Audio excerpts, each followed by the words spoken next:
மனோஜ் பாரதிராஜா அவர்கள் யாரும் எதிர்பாராத சூழ்நிலையில் கடந்த மார்ச் 27ஆம் தேதி காலமாகியிருந்தார் அப்படின்ற செய்திகள் நம்ம எல்லோருமே நெஞ்ச உலுக்கி இருந்துச்சு அப்படின்னு தான் சொல்லணும்.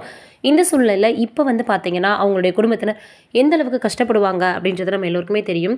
அதோட பாரதிராஜா அவர்களுக்கு எதுவுமே ஆகிடக்கூடாது, ஏன்னா 80 வயதை கடந்துட்டாரு.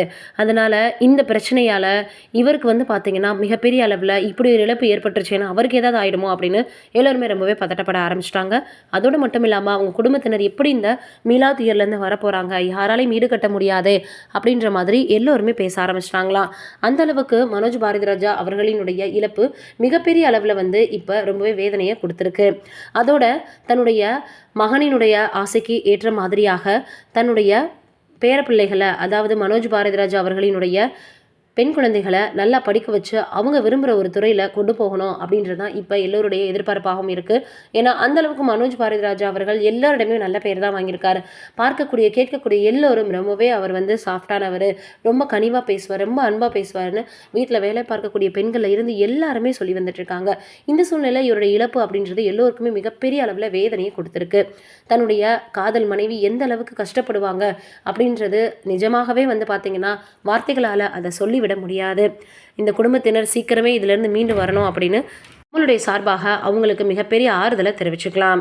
இது ஒரு பக்கம் இருக்க, அஜித் அவர்களினுடைய குட் பட் அக்லி ஏப்ரல் 10ஆம் தேதி வெளிவருது. இதற்கு முன்னாடி வெளிவந்த அவருடைய படங்கள் எல்லாமே அவ்வளவாக வரவேற்பை பெறல, அவருக்கு ஏற்ற மாதிரியான கதைகள் இல்லைன்னு எல்லாருமே சொல்ல ஆரம்பிச்சிட்டாங்க. இப்போ ஆதிக் ரவிச்சந்திரன் அவர்களுடைய இயக்கத்தில் உருவாகி இருக்கக்கூடிய இந்த படத்தை இப்போ என்ன பண்ண போகிறாங்க ப்ரொடியூசர்ஸ் அப்படின்னு வந்து பார்க்கும் பொழுது 1000 தியேட்டர்களில் வெளியிட போகிறாங்களாம். அதோட ஒரு மாஸ் ஓப்பனிங் அப்படின்னா அது அஜித் சாருக்கு இல்லாமல் இருக்கவே செய்யாது.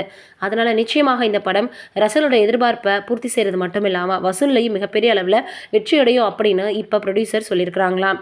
அதனால் இப்போ எல்லோருமே ரசிகர்கள் ரொம்பவே அதை ஆவலாக எதிர்பார்த்துட்ருக்காங்க.